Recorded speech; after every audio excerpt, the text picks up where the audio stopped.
There's something haunting about silence, especially when it comes from the past. Picture this. You're standing in an ancient tomb, surrounded by golden treasures, intricate carvings, and the remnants of a life long gone. But then you notice something strange. The most important details aren't here. The names are scratched out. The usual offerings are missing. The walls, where stories should be told, are eerily blank.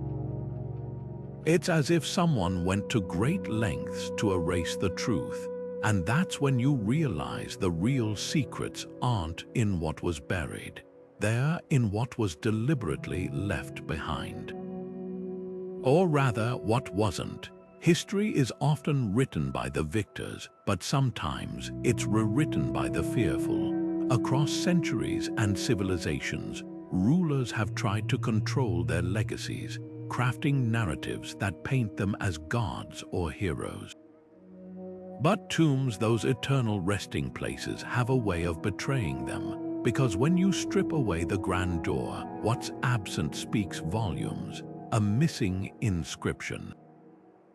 That's a red flag, a deliberately empty chamber. That's a clue. These aren't accidents. They're calculated omissions, whispers from the past that say, something here was too dangerous to remember.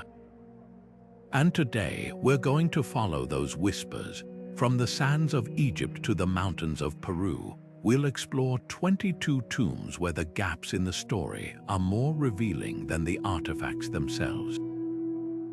Why would a pharaoh erase his own name from history? What was so scandalous that it had to be hidden, even in death? These aren't just puzzles for archaeologists. They're windows into the minds of the powerful, the paranoid, and the desperate. By the time we're done, you'll never look at an empty space the same way again, because in the world of ancient secrets, sometimes the loudest truths are the ones left unsaid. The story of Akhenaten's tomb isn't just about what was buried, it's about what was destroyed. When archaeologists first uncovered his sarcophagus in the ruins of Amarna, they found it in pieces, deliberately smashed apart. The hieroglyphs that should have celebrated his reign were chiseled away, leaving only jagged gaps where his name once stood.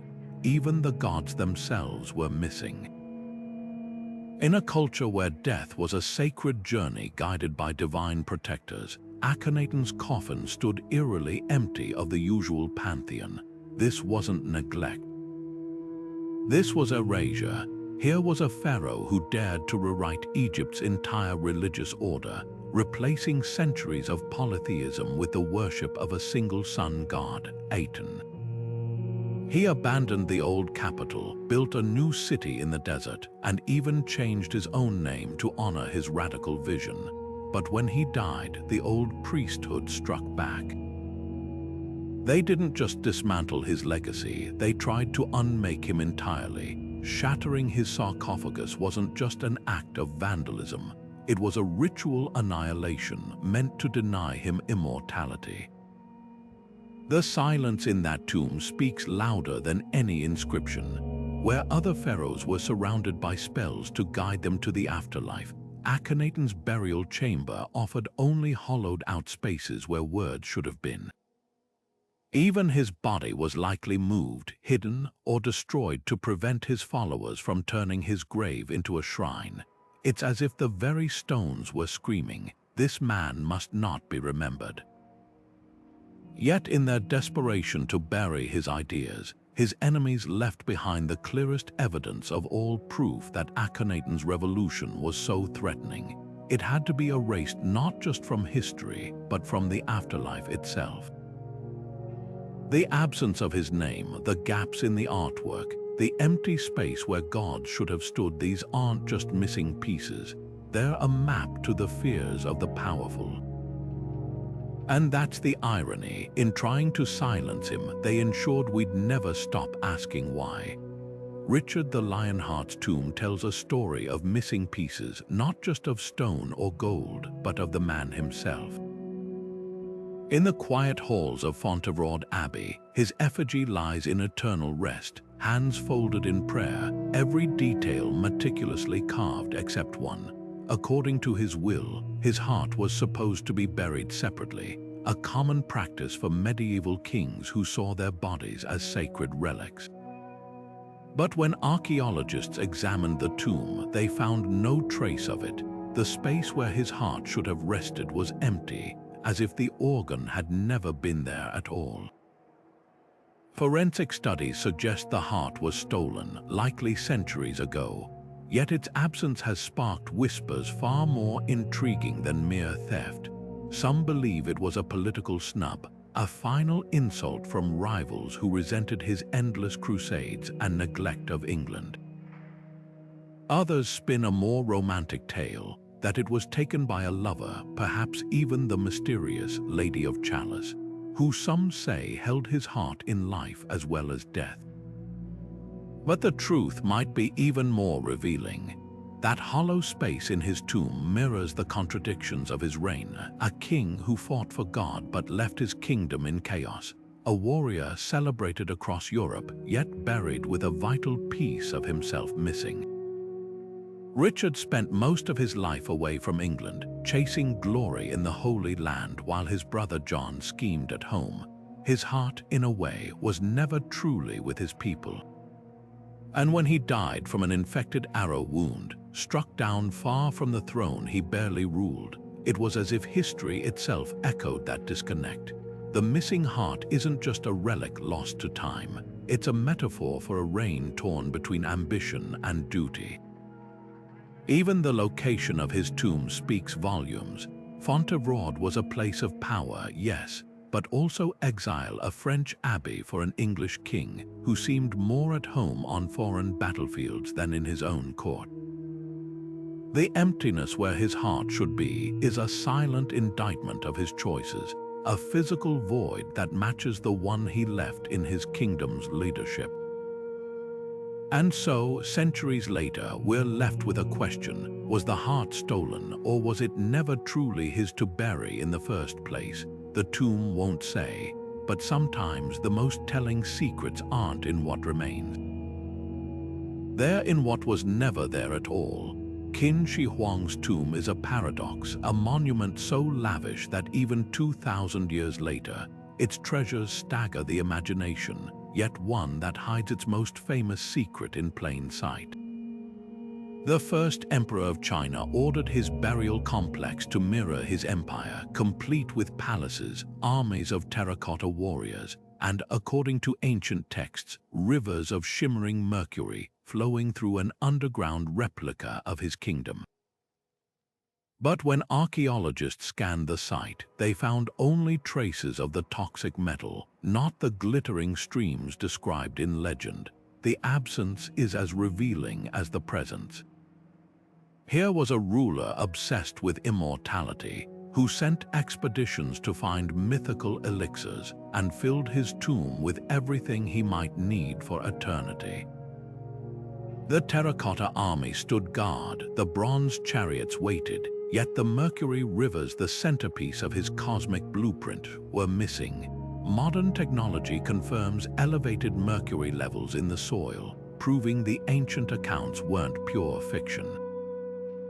But where did the liquid go? Some argue it evaporated over centuries, seeping into the earth. Others suspect tomb raiders, though stealing mercury would have been a deadly and pointless venture. The most compelling theory: the rivers were never meant to be seen. Mercury, known as quicksilver, was linked to alchemy and eternal life in ancient China. By claiming his tomb housed literal rivers of it, Qin Shi Huang wasn't just boasting, he was crafting a myth. The exaggeration served a purpose: to intimidate rivals and cement his godlike status. The absence today hints at a deeper truth. Emperors didn't just rule with armies, they ruled with stories, and when those stories grew too grand, even the earth itself couldn't sustain them. The silence around those empty channels speaks volumes. For all his power, Qin Shi Huang couldn't control time. His mercury rivers, whether drained by thieves or dried by centuries, became a metaphor for the fragility of legacy. The terracotta warriors endure, but the most audacious symbol of his ambition vanished, leaving only whispers in the soil. It's a reminder that even the mightiest rulers can't dictate how they'll be remembered, only how hard they try to erase the gaps between their dreams and the truth. Tutankhamun's tomb is famous for its golden treasures, but the real mystery lies in what wasn't there, his own organs. While other pharaohs were buried with their preserved organs neatly stored in ornate canopic jars, Tut's jars held something far stranger: linen bundles, carefully wrapped but empty of the expected contents. At first glance, it seemed like evidence of a hasty burial, a sign that the young king's death caught his court off guard. But when researchers examined the bundles with modern technology, they found something even more puzzling. Hidden inside those linen folds were small resin-coated packets, their contents long since decayed. The question isn't just why his organs were missing, it's why someone went to such lengths to disguise their absence. Some theories suggest a darker possibility. Could Tutankhamun's organs have been destroyed to conceal evidence of poisoning? The boy king's sudden death at just 19 has fueled speculation for centuries, with some historians pointing to bone fragments in his skull as potential signs of foul play. Removing or dissolving the organs would have made it impossible to detect toxins, effectively erasing the cause of death. But there's another, more poignant explanation. Tutankhamun was frail, with a club foot and genetic abnormalities likely caused by generations of royal inbreeding. His afterlife, in the eyes of ancient Egyptians, depended on his body being whole and intact. If his organs were too damaged to preserve, perhaps by disease or the embalming process itself replacing them with symbolic resin packets, might have been a desperate act of protection. A way to ensure the gods wouldn't reject him in the next life. The empty jars whisper of a deeper anxiety. Tutankhamun's reign was a turbulent time, as Egypt struggled to recover from his father Akhenaten's religious revolution. His tomb, though lavish, was unusually small for a pharaoh, crammed with reused artifacts and hastily painted walls. Even in death, he was an afterthought, buried in a space meant for someone else. The missing organs fit this pattern, a king given all the trappings of power, yet somehow less than whole. The resin packets then become a heartbreaking metaphor, a fragile boy wrapped in the illusion of wholeness, his body as carefully curated as his legacy. What makes this absence so haunting isn't just the mystery of what happened to his organs. It's the realization that even the most powerful people in history couldn't control how they'd be remembered. Tutankhamun's name was nearly erased from history, his monuments dismantled, his reign minimized. Yet 3,000 years later, it's the gaps in his story, the missing organs, the rushed burial, the quiet desperation in those empty jars that make him unforgettable. In the end, the silence speaks louder than gold. Hatchepsut's tomb is a study in contradictions where absence and presence collide. Walk through the halls of Karnak Temple, and you'll find her legacy literally scraped from the walls. Her image, once carved in stone alongside the gods, has been methodically chiseled away.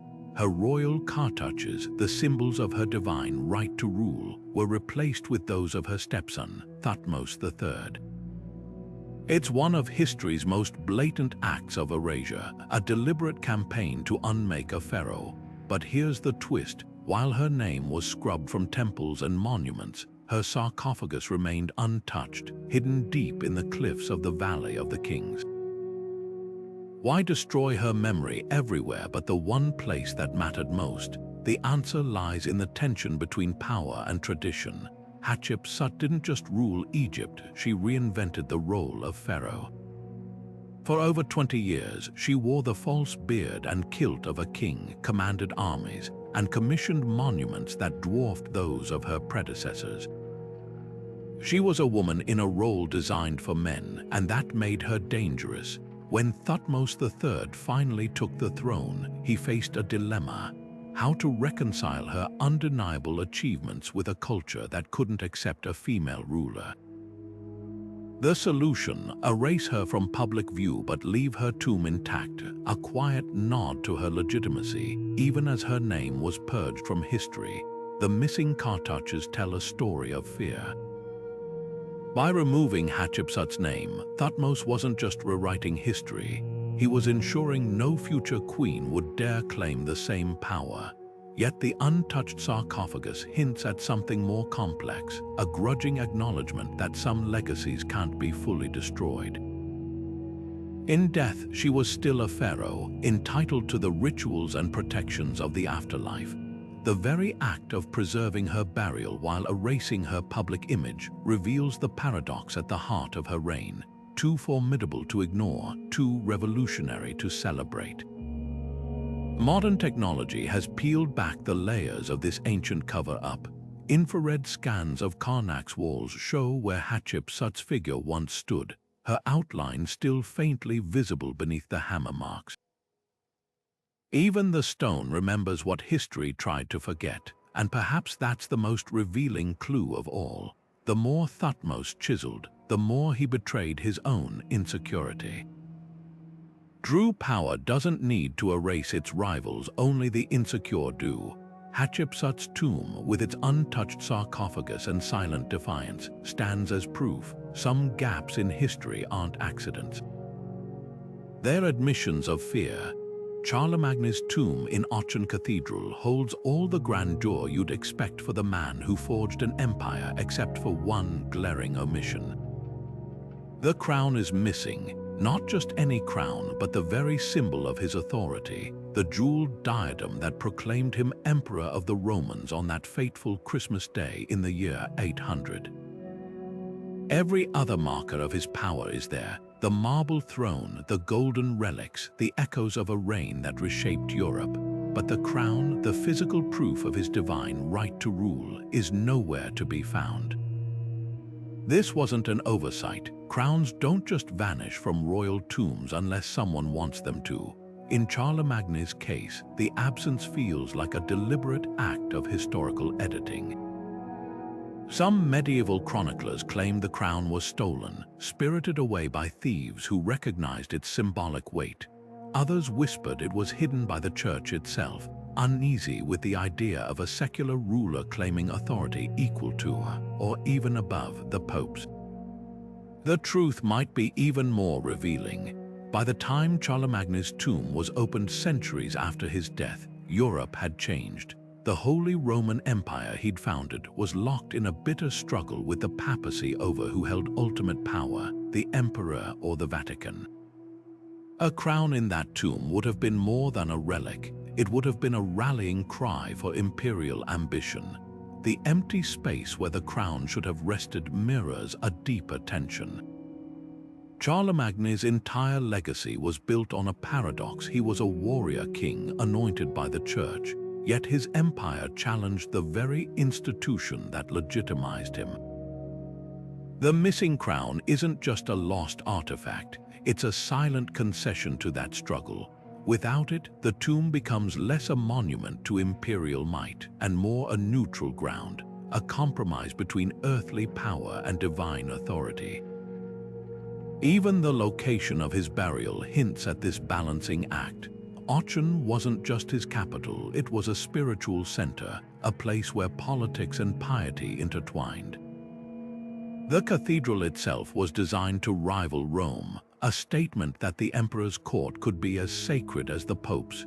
Yet in death, Charlemagne was laid to rest not as a conqueror, but as a Christian king. The absent crown suggests his successors knew the dangers of letting his legend grow too powerful. Better to let the symbol fade than risk inspiring future rulers to overreach. Centuries later, we're left with a tomb that tells two stories. One is of a king so mighty, his name became synonymous with empire. The other is of a crown that vanished, not by accident, but because some truths are too dangerous to leave on display. In the end, the gap speaks louder than the gold. It's a reminder that history isn't just written by the victors sometimes, it's rewritten by those who fear what the past might inspire. Genghis Khan's tomb isn't missing, it's invisible by design. While other conquerors built pyramids and mausoleums to etch their names into eternity, the great Khan chose the opposite. No grand monuments, no golden sarcophagus, not even a single stone to mark his resting place, just the open steppe, the wind, and a silence so deliberate it feels like a challenge. For centuries, explorers and archaeologists have searched for his grave, following cryptic clues from ancient texts.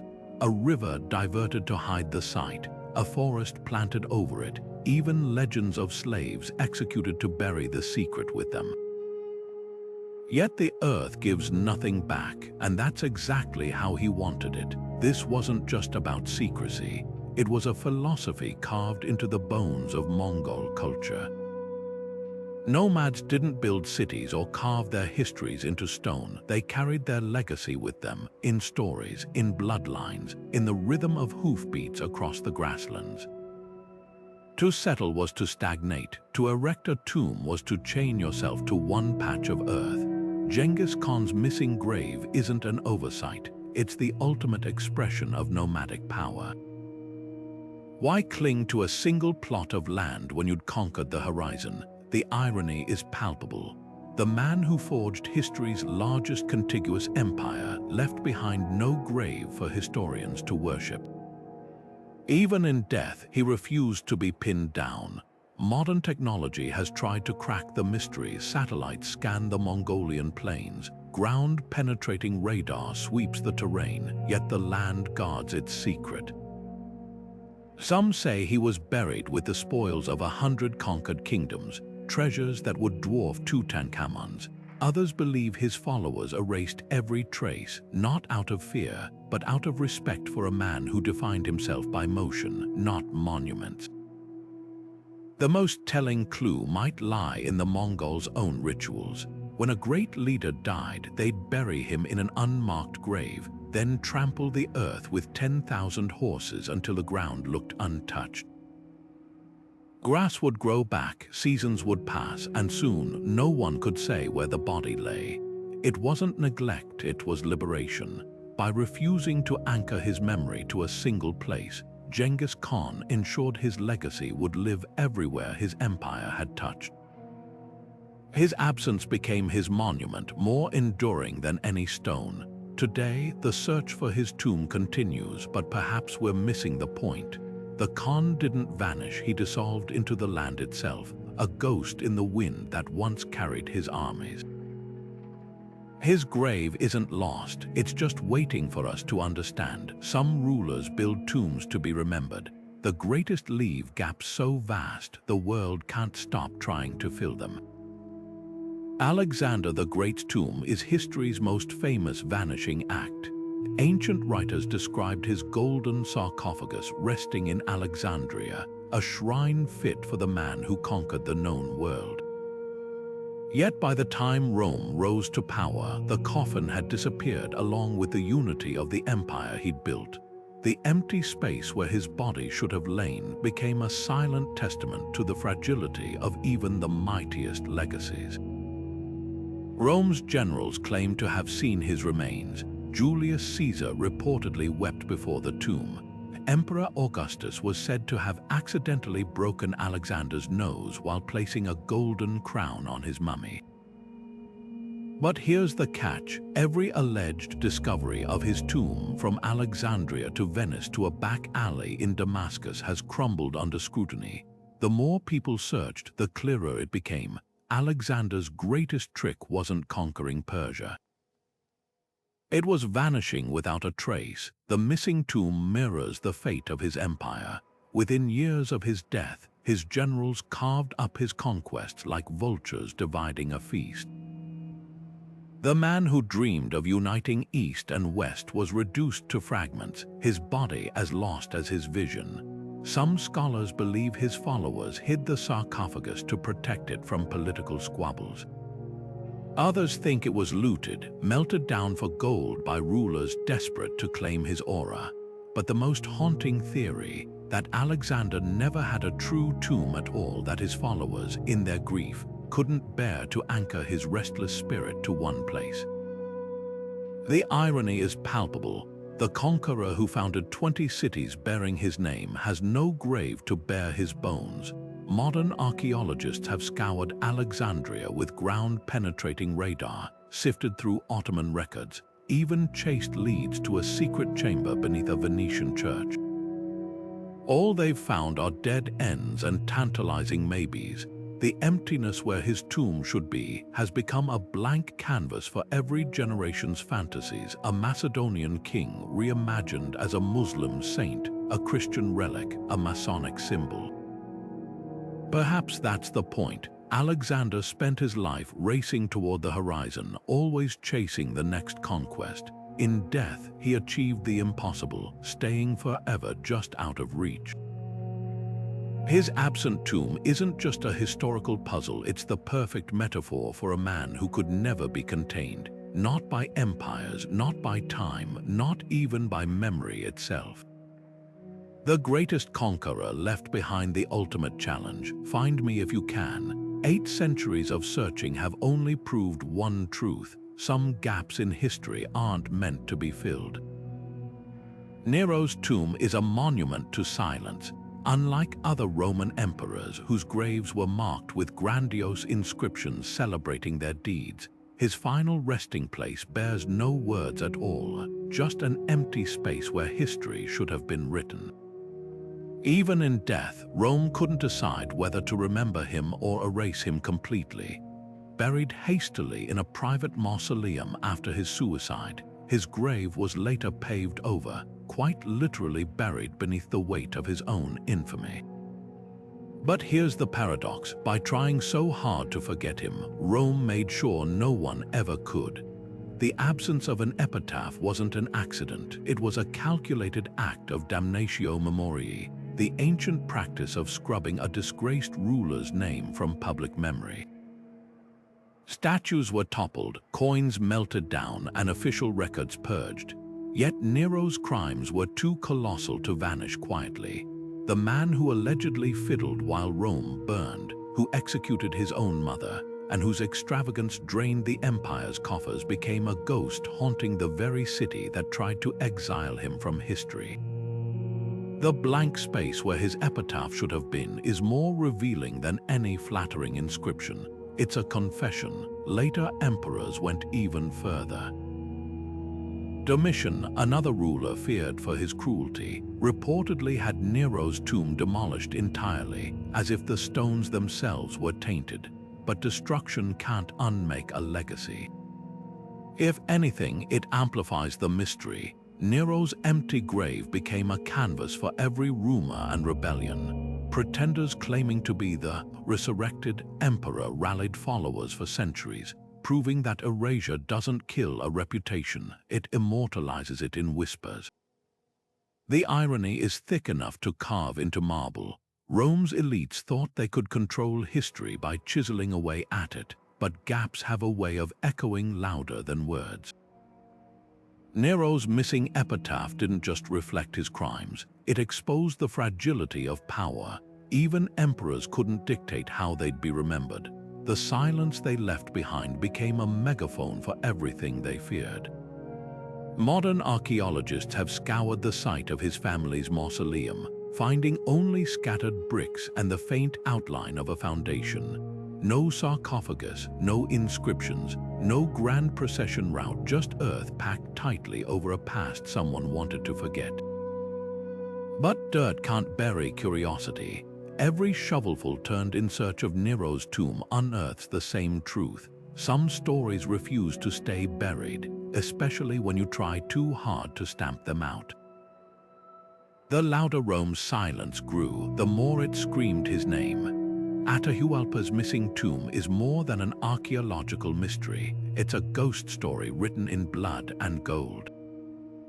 When the Spanish conquistadors executed him in 1533, they didn't just kill the last sovereign Inca emperor. they tried to erase the very idea of him. His body, according to some accounts, was given a Christian burial only to vanish overnight. The Spanish claimed he'd been interred with dignity, but the absence of a grave tells a different tale. No grand tomb, no sacred mountain, not even a whisper of his resting place in the chronicles of the men who conquered his empire. This wasn't an oversight. It was a revolt in silence. The Incas didn't just bury their kings, they immortalized them. Emperors were mummified, their bodies preserved as living conduits to the divine, consulted for wisdom long after death.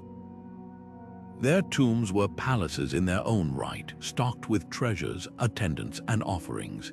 Atahualpa's sudden death shattered that tradition.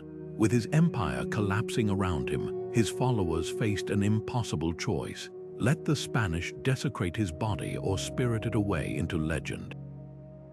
The fact that no conquistador ever found his mummy suggests they chose defiance. The empty space where his tomb should have been became a silent act of rebellion, proof that not all victories are won on battlefields. Some say his remains were smuggled into the Andes, hidden in a cave so remote even modern expeditions can't reach it. Others believe his loyalists dissolved his body in the Urubamba River, returning him to the earth rather than let his enemies turn him into a trophy. But the most compelling theory isn't about where his body went, it's about why its disappearance mattered. The Incas didn't just lose a king that day, they lost the anchor of their cosmos. By denying them a tomb, the Spanish didn't just erase a man. They severed a lineage that stretched back to the sun god Inti himself. Yet in that erasure, Atahualpa's legacy grew fiercer. The missing tomb became a blank space for hope, a symbol that some things couldn't be stolen. For centuries, Andean rebellions invoked his name, claiming he'd return to drive out the invaders. Even now, whispers persist that his mummy watches from some hidden peak, waiting for the right moment to reclaim his kingdom. The Spanish took his gold, his empire, even his life, but by failing to pin his body to a single plot of earth, they accidentally gave him the last word. A tomb can be looted, a ghost can't. The irony is crushing. The conquistadors meticulously documented their victories, yet the one record they couldn't control was the one they left unwritten, the location of Atahualpa's grave. In their hunger to rewrite history, they created a mystery that outlasted their own empire. Every empty cave, every unmarked stretch of riverbank, every mountain that keeps its secrets, they're not just hiding a body. They're hiding a reckoning, because some silences aren't surrenders, they're time bombs. Cao tomb should have been a treasure vault. Historical records describe the Wei dynasty ruler as a man who amassed mountains of gold, jade, and silks, wealth befitting the warlord who carved out one of ancient China's most powerful kingdoms. Yet when archaeologists uncovered his burial site in 2008, they found none of it. The chamber was startlingly modest, a simple brick structure with faded murals, a handful of broken pottery, and a stone tablet bearing his name. No hoards of gold, no piles of jewels, not even the ceremonial weapons you'd expect for a man who spent his life on the battlefield. The absence was so glaring, it couldn't have been an accident. This wasn't a tomb robbed by thieves, it was a carefully staged illusion. The missing treasures tell a story of psychological warfare. Cao was infamous for his cunning, a strategist who outmaneuvered rivals with tricks as often as swords. In life, he'd mastered the art of deception. In death, he perfected it. Ancient texts hint that he ordered a frugal burial, warning his heirs that ostentatious tombs only invited grave robbers. But frugality doesn't explain the sheer emptiness of his resting place. This was theater. By leaving his tomb conspicuously bare, Cao wasn't just deterring thieves, he was rewriting his own legend. A ruler who could resist the temptation to flaunt his wealth even in death was a ruler who defied human weakness. The void became his final power move. Yet the mystery deepens when you consider the politics of his era. The Three Kingdoms period was a time of chaos where warlords rose and fell like tides.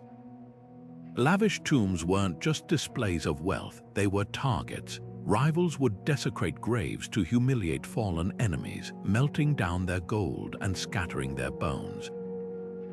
Cao Cao's barren tomb, then, wasn't just practical, it was poetic justice. He denied his foes the satisfaction of looting him. The empty chamber was a middle finger to history, a way of saying, "You can't take what I never gave you." Modern archaeologists still debate whether the tomb was always this bare or if the treasures were hidden elsewhere. Some speculate he built decoy tombs, a labyrinth of false leads to confuse future generations. Others believe he distributed his wealth among loyal followers, turning his legacy into a scattered puzzle no one could fully solve. But the most compelling clue lies in the tomb's lone inscription, a phrase attributed to Cao Cao himself: "Bury me in the clothes I wore in life, and let the earth claim me as I am." It's a sentiment so deliberately humble, it feels like one last trick. After all, the man who wrote those words spent his life 3 steps ahead of everyone else. Why would death be any different? The real treasure of Cao Cao's tomb isn't what's missing, it's the lesson hidden in that emptiness. Power isn't measured by what you leave behind, but by what you force others to question. For a warlord who thrived on uncertainty, a blank space was the perfect legacy. Centuries later, we're still digging for answers, proving his greatest victory wasn't over his rivals, but over time itself. Some tombs shout their secrets, his whispers knowing we'll lean in closer to hear. Tomb KV55 isn't just a mystery, it's a crime scene frozen in time. Step inside this cramped chamber in the Valley of the Kings, and you'll find a sarcophagus stripped of its gilded face, hieroglyphs hacked away with violent precision, and a coffin so defaced, even the dead's gender was erased.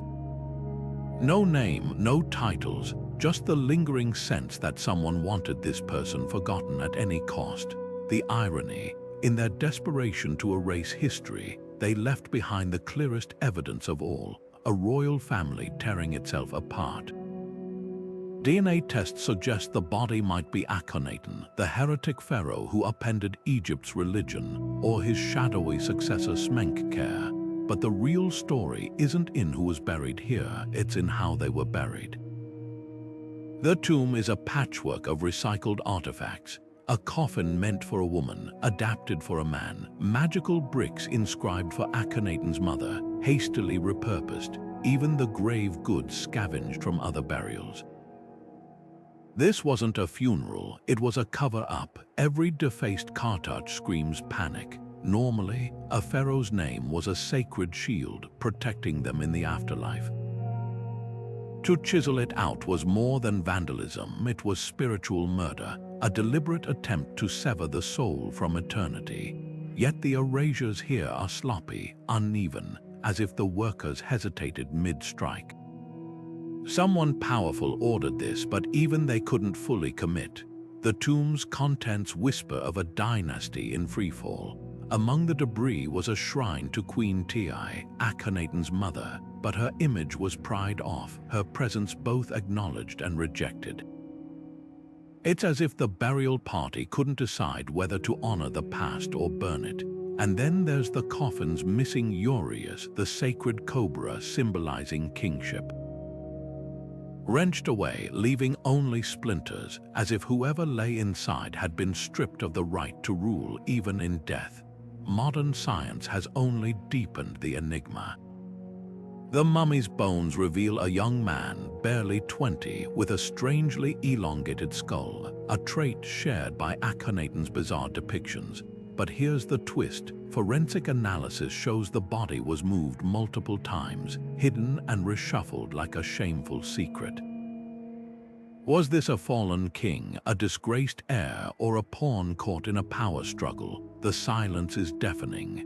What makes KV-55 so chilling isn't the absence of answers, it's the realization that this chaos was deliberate. A royal tomb should be orderly, a carefully curated gateway to the afterlife. This one feels like a midnight dump job, a rushed attempt to bury scandal along with bones. The defacements, the reused objects, the sheer instability of it all paint a picture of a court in crisis, where even the dead weren't safe from politics. In the end, the Nameless Pharaoh's greatest legacy might be the gaps themselves.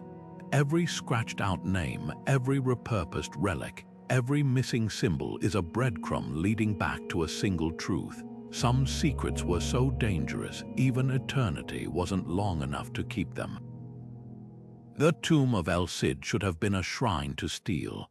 Buried in Burgos Cathedral, the legendary Spanish warrior was laid to rest with his sword Tizona, a blade so feared it was said to tremble with its own rage before battle. For centuries, pilgrims knelt before it, touching the cold metal as if it could transmit the conqueror's courage. Then, in the 15th century, the sword vanished. Not lost, not misplaced, deliberately taken, the empty scabbard left behind wasn't just a theft, it was a challenge to history itself. The mystery of Tizona's disappearance cuts deeper than most. Unlike other stolen relics, this wasn't the work of grave robbers or foreign invaders. Records suggest the sword was removed by the cathedral's own custodians, possibly gifted to a noble family as a political favor. But here's the twist: no one could agree who deserved it. Within decades, rival cities and aristocrats all claimed to possess the true Tizona, each producing a blade with dubious provenance. The more the sword was multiplied, the more the legend fractured. El Cid's tomb became a hollow stage for Spain's obsession with his myth, and the uncomfortable truth that myths are easier to wield than the men who made them. The absence of Tizona exposes a cultural paradox.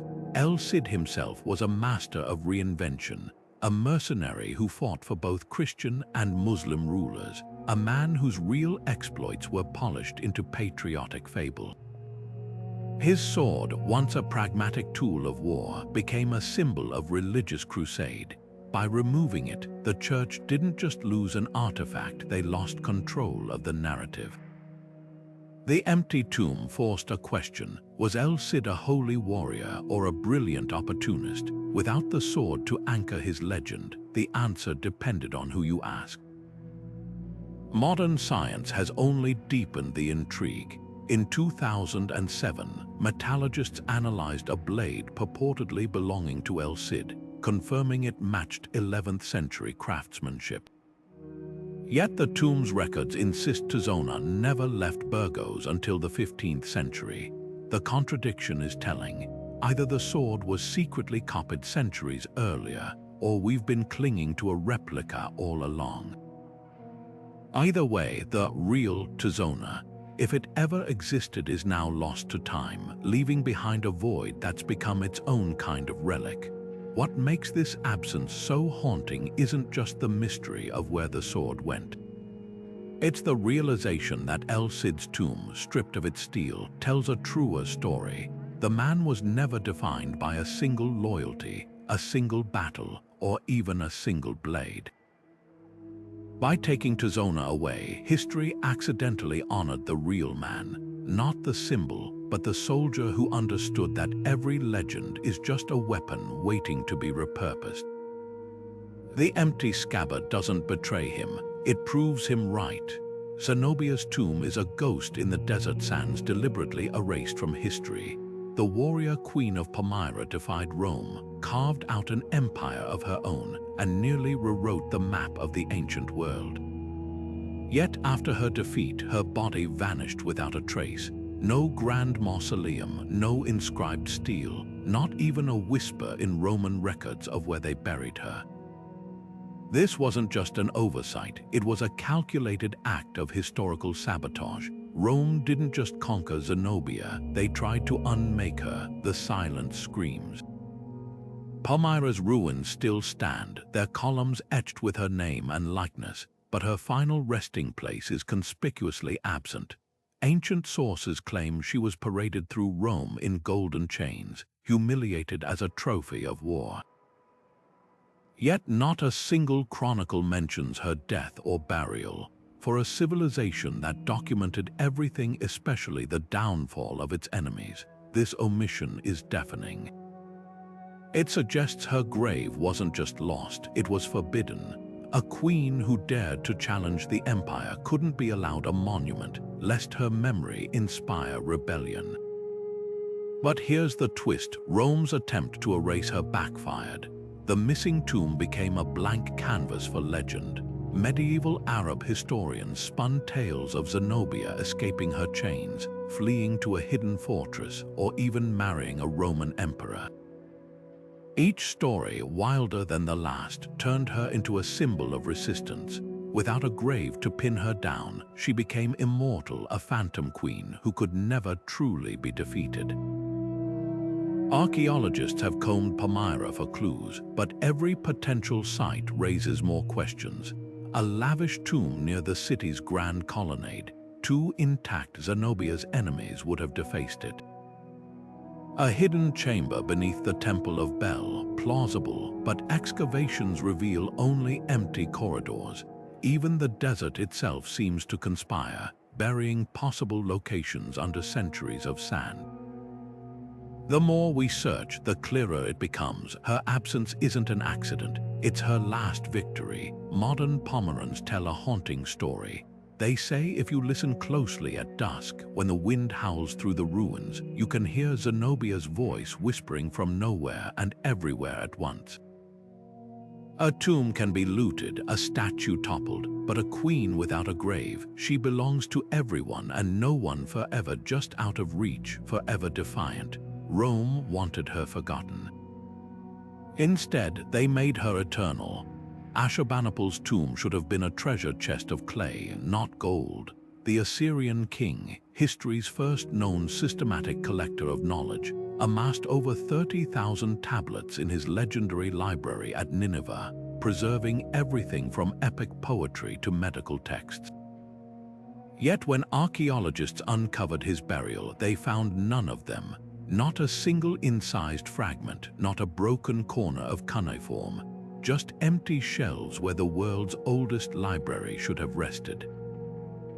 This wasn't negligence, it was a statement. For a ruler who saw himself as the guardian of civilization, knowledge wasn't meant to be buried, it was meant to breathe.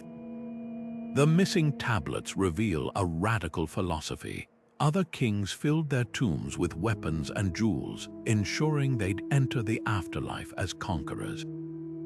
Ashurbanipal, fluent in multiple languages and proud of his scholarly prowess, might have seen clay as his true armor. But here's the twist: his library wasn't just a collection. It was a weapon of empire. By preserving Babylonian astronomy, Sumerian rituals, and even rival kingdoms' treaties, he didn't just hoard wisdom, he weaponized it. Control the past and you control the future. So why leave it all behind in a tomb where only the dead could read it? The likeliest explanation is chillingly practical. Nineveh's library wasn't a static monument, it was a living archive, constantly updated by scribes. Tablets were loaned, copied, and debated.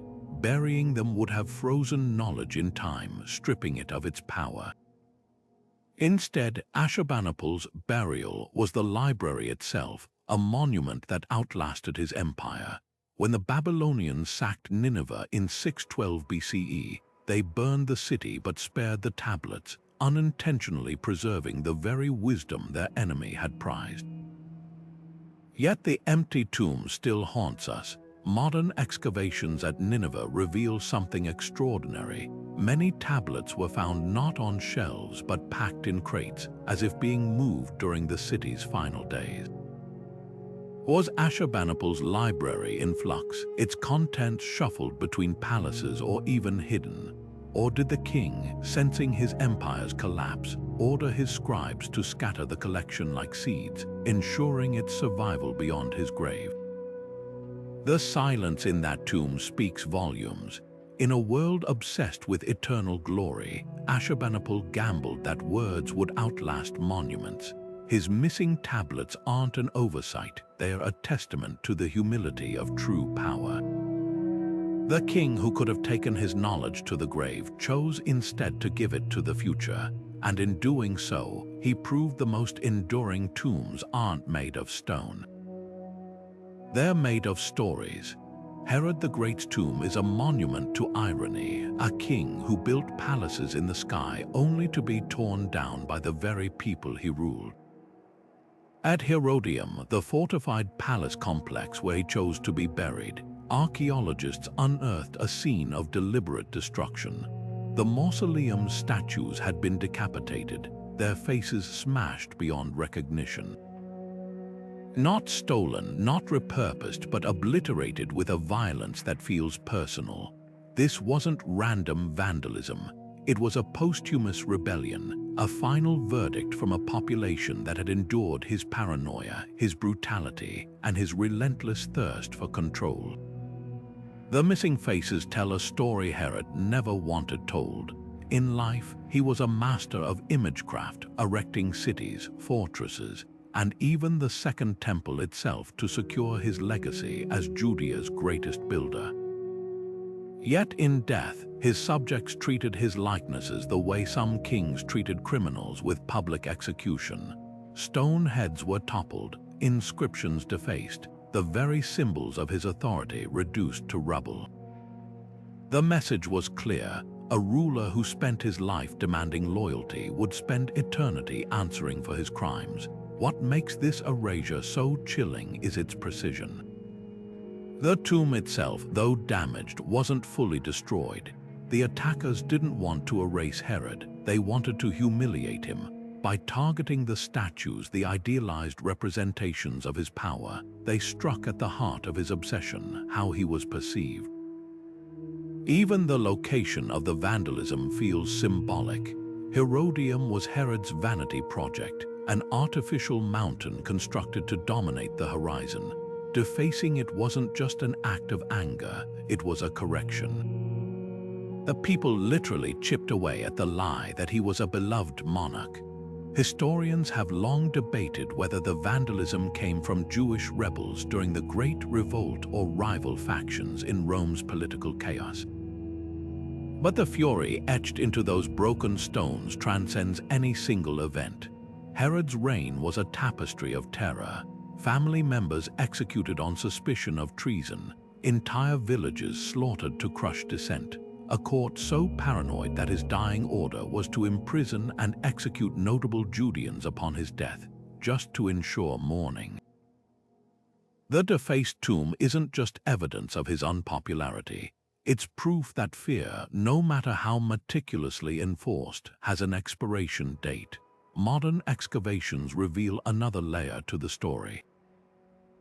Amid the shattered statues, archaeologists found traces of a makeshift feast, animal bones and pottery shards near the tomb's entrance. It's as if the Vandals celebrated while dismantling his legacy, turning his sacred burial into a tavern of defiance. The detail is almost poetic. Herod, who craved control even in death, became a punchline in his own mausoleum. The silence where his stone face once stared speaks louder than any inscription. Most kings worry about grave robbers stealing their gold. Herod's worst nightmare came true. His subjects stole his dignity instead, and in doing so, they gave him the one thing his wealth and power never could: honesty.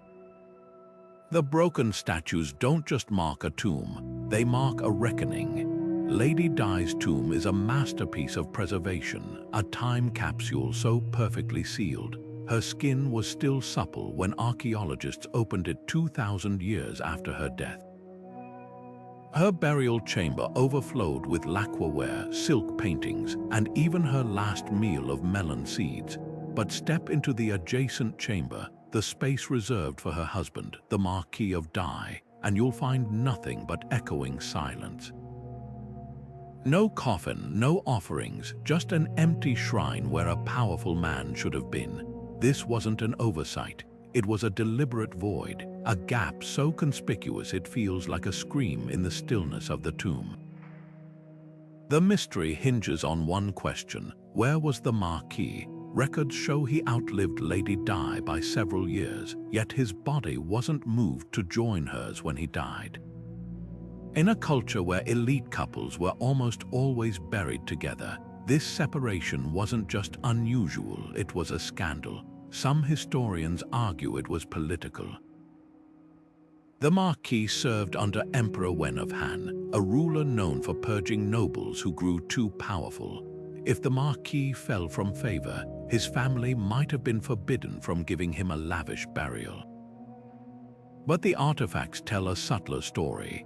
Among Lady Di's treasures was a silk manuscript titled Essays on Medicine and Health, filled with remedies for everything from impotence to indigestion. The text includes a passage on harmonizing the marital bed, hinting at tensions behind closed doors. Even more telling, the shrine's murals depict banquets, musicians, and celestial journeys, scenes of eternal bliss. But the central figure, the space where the Marquis should have been painted beside his wife, was left blank. It's as if the artists couldn't bring themselves to pretend. Then there's the matter of the will. Han Dynasty widows could refuse burial with their husbands if they cited just cause. Lady Di's tomb contains an unusually detailed inventory of her possessions, meticulously notarized, a legal safeguard against claims by her husband's family. Combined with the shrine's emptiness, it suggests a calculated snub. A woman who took extraordinary care to document her treasures also made sure her husband's absence was documented too. The most chilling clue lies in the tomb's orientation. While most Han Dynasty couples were buried side by side, Lady Di's chamber was deliberately offset, her coffin angled away from the empty shrine. In death as in life, she turned her back on him. The message couldn't be clearer. Some silences aren't accidents, they're verdicts. 2 millennia later, the Marquis's fate remains unknown. But the void he left behind speaks volumes.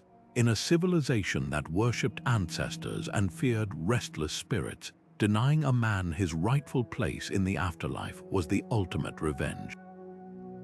Lady Di's tomb isn't just a relic of the past, it's a monument to the quietest, most devastating power a woman could wield in ancient China, the power to erase.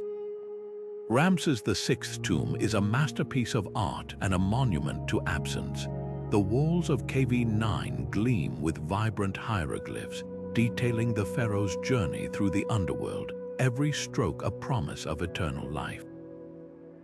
Yet at the heart of this sprawling burial chamber, where his sarcophagus should have stood, there's only empty space. No mummy, no fragments of wrappings, not even a stray amulet left behind. This isn't just theft, it's a vanishing act that exposes the crumbling order of Egypt's 20th dynasty. The mystery begins with the tomb's own history. Unlike other pharaohs, Ramses VI didn't even get to keep his own grave. KV-9 was originally carved for his predecessor, Ramses V, but when the younger ruler died unexpectedly, he commandeered it, expanding the chambers and stamping his name over his cousins. Even in death, the royal family was scrambling for space, a telltale sign of an empire running out of time and resources. The chaos didn't end there. Papyrus records from the workers' village of Deir el-Medina mention delays in Ramses' burial, hinting at shortages of materials or even political instability. By the time he was finally laid to rest, Egypt's grip on its own traditions was already slipping. So where did his body go? The obvious answer is tomb robbers, the scourge of the Valley of the Kings. Yet the lack of damage to the sarcophagus lid is suspicious. If thieves had broken in, why leave the heavy stone intact while hauling away a decaying mummy? Some scholars point to a more intriguing possibility, an official relocation. During the 21st dynasty, priests began systematically moving royal mummies to hidden caches to protect them from looters. Ramses VI might have been among them, except his name is conspicuously absent from the lists of recovered pharaohs. No records, no later reburial, just silence. The gap in KV9 speaks louder than any inventory. This wasn't just a missing body, it was a breakdown in the very system that had preserved pharaohs for millennia. The same bureaucracy that once tracked every grain of incense for the afterlife now couldn't account for a king's remains. The oversight, whether theft, administrative failure, or deliberate erasure, reveals a dynasty too overwhelmed to safeguard its own dead. Perhaps the most haunting clue lies in the tomb's graffiti.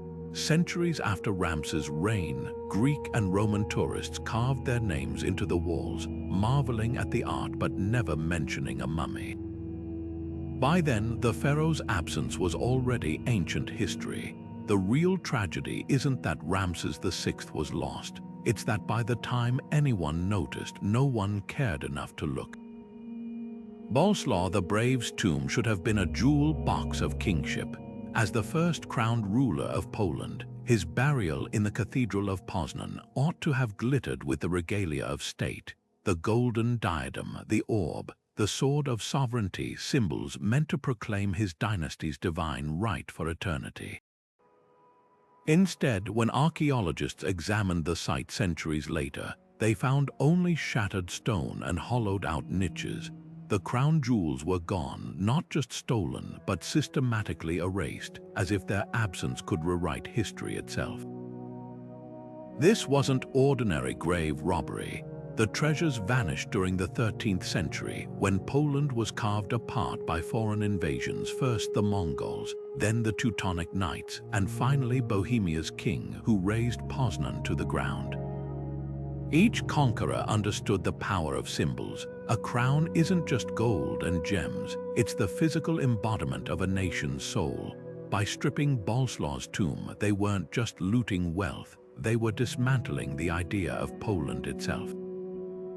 The emptiness left behind tells a story of resilience. Unlike other plundered tombs where artifacts were scattered to the winds, Bolesław's regalia didn't resurface in foreign treasuries. No Bohemian king flaunted his crown, no Mongol warlord melted it down. The jewels simply vanished, as if refusing to legitimize their captors. In their absence, they became something fiercer than metal. They became legend. Polish chronicles began claiming the crown was hidden, not stolen, spirited away by loyal monks or buried in some unmarked field, waiting for the kingdom's rebirth. Modern historians see a darker truth. The tomb's violation coincided with Poland's century-long fragmentation, a time when the nation literally disappeared from maps. Without the jewels, Bolesław's successors couldn't perform the sacred rites of coronation, leaving them politically neutered. The empty tomb became a mirror for the state, a king without a crown, a land without a center. Yet here's the paradox: the very act of erasure kept Bolesław's legacy alive. The missing crown became a rallying cry, proof that Poland's identity couldn't be so easily dissolved. Centuries later, when Poland finally reunited, its new kings didn't commission replicas of the lost regalia. They forged entirely new crowns, as if acknowledging that some gaps can't and shouldn't be filled. The original jewels had served their purpose. Their absence taught a conquered people how to remember. Today, Poznan Cathedral's plaques don't mourn the theft. They celebrate the silence where treasure once lay, because that silence, like the nation it symbolized, refused to stay buried. Empress Wu Zetian's tomb doesn't whisper, it dares you to guess. Unlike every other emperor in Chinese history, the woman who clawed her way to the throne left behind a towering stone stele at her burial mound, utterly blank. No accolades, no poems, not even her name. Just a polished slab of rock standing like a silent sentinel over the Keinling Mausoleum. In a culture where rulers carved their deeds into stone to outlast the ages, Wu's emptiness isn't an oversight, it's a riddle wrapped in marble. The missing inscription shatters expectations. For centuries, Chinese emperors used their tombstones as propaganda, listing conquests and virtues to cement their legacies. Even tyrants got florid epitaphs, yet Wu, who broke the ultimate glass ceiling by declaring herself emperor rather than regent, refused to play the game. Was this humility from a ruler who once commissioned a scripture comparing herself to the Buddha? Or was it something far more audacious, a challenge to future generations to define her on their own terms? The clues lie in what surrounds the stele. Wu's tomb complex is lavish, guarded by 61 stone statues of foreign envoys, their heads mysteriously knocked off, a possible act of posthumous defiance against her cosmopolitan reign. Nearby, her husband Emperor Gaozong's stele stands intact, covered in characters praising his achievements, most of which were accomplished under Wu's shadow. The contrast is jarring. His words scream for attention, hers let the silence speak. Historians are still torn. Some argue the blank stele reflects Wu's Buddhist beliefs, the idea that true enlightenment lies beyond words. Others see a political masterstroke. In her final years, Wu was forced to abdicate, her dynasty collapsing as male aristocrats reclaimed power. A traditional epitaph would have been edited by her enemies, turning her tomb into their propaganda. By leaving it blank, she denied them the chance. The absence becomes armor. Modern technology reveals an even darker possibility. Infrared scans show faint grid marks on the stele's surface, evidence that characters were carefully mapped out but never carved.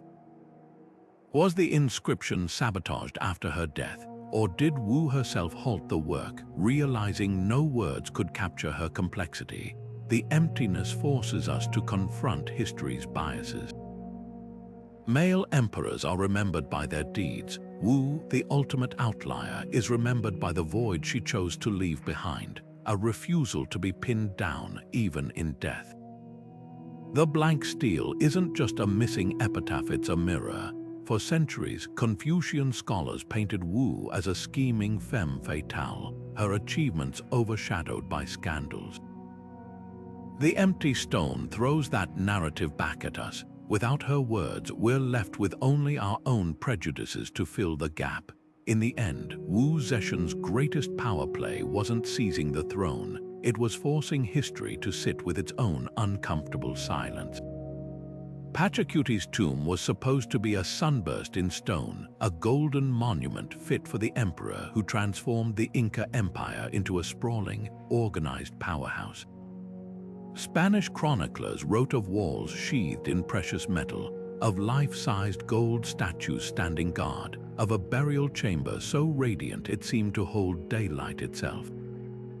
Yet when modern archaeologists scanned the sacred site of Machu Picchu and the surrounding valleys, they found none of it, just empty niches, bare rock, and the lingering echo of what should have been there.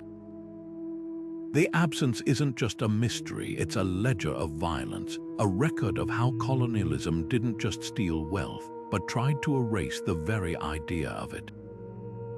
The Spanish accounts themselves betray the theft. Conquistadors like Pedro Cieza de Leon described Pachacuti's tomb in dizzying detail, marveling at its splendor, only to casually mention pages later that it had been relieved of its burdens by their own hands. The gold wasn't lost, it was melted down into ingots, shipped across the ocean, and stamped with the Spanish crown's seal. What's chilling isn't just the scale of the looting, but the precision. The invaders didn't just take the treasure, they dismantled the cosmology behind it. To the Inca, gold wasn't currency, it was the sweat of the sun god Inti, a sacred material meant to adorn temples and honor ancestors. By reducing it to bullion, the Spanish didn't just rob a tomb, they severed a spiritual lifeline. Yet the stone tells another story. Pachacuti's burial site, though stripped of metal, remains architecturally perfect. The precision-cut blocks fit together without mortar. Their seams so tight you couldn't slide a blade between them. The absence of gold draws attention to the real masterpiece, the Inca's engineering genius, a skill no conquistador could replicate or carry away. The emptiness becomes a backhanded compliment, proof that some treasures were too vast to steal. Modern archaeologists have uncovered something even more revealing. Scattered throughout the Andes are small, hidden caches of gold figurines, often buried in unmarked caves or beneath village floors. These weren't royal hoards but grassroots acts of preservation. When the Spanish came, locals didn't just hide their wealth, they fragmented it, scattering sacred objects like seeds, ensuring no single raid could destroy their culture entirely. Pachacuti's tomb might have been emptied, but the gold didn't vanish. It went underground, literally and figuratively, woven into the fabric of resistance. The silence in that tomb is deafening, but it's not defeat. The missing gold is a shadow that outlasted its substance, a reminder that value isn't just measured in weight. Pachacuti's legacy wasn't in the metal, but in the empire he built, the terraces that still cling to mountainsides, the roads that stitch the Andes together, the language whispered by millions today. The Spanish took the gold, but they couldn't take the sun, and in the end, the light outlasted the looters. Mozart's grave isn't lost, it's hiding in plain sight. Walk through Vienna's St. Mark's Cemetery, and you'll find a modest memorial stone erected long after his death, a placeholder for a body that vanished into the earth without fanfare.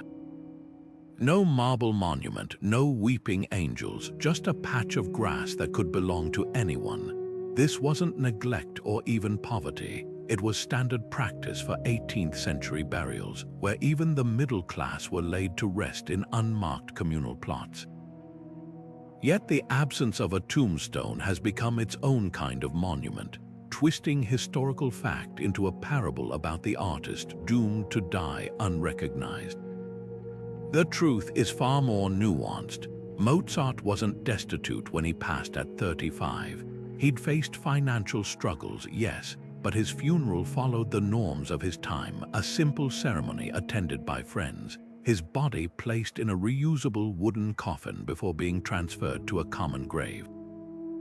The real tragedy isn't the missing grave marker, it's how later generations weaponized that absence to fit a romanticized narrative. The 19th century, obsessed with tormented genius, recast Mozart as a martyr to his own brilliance, buried like a beggar because the world wasn't ready for his light. The empty space where his tomb should have been became a canvas for every myth about artists starving for their craft. But silence can be louder than myth. The lack of a physical grave forced us to confront something uncomfortable.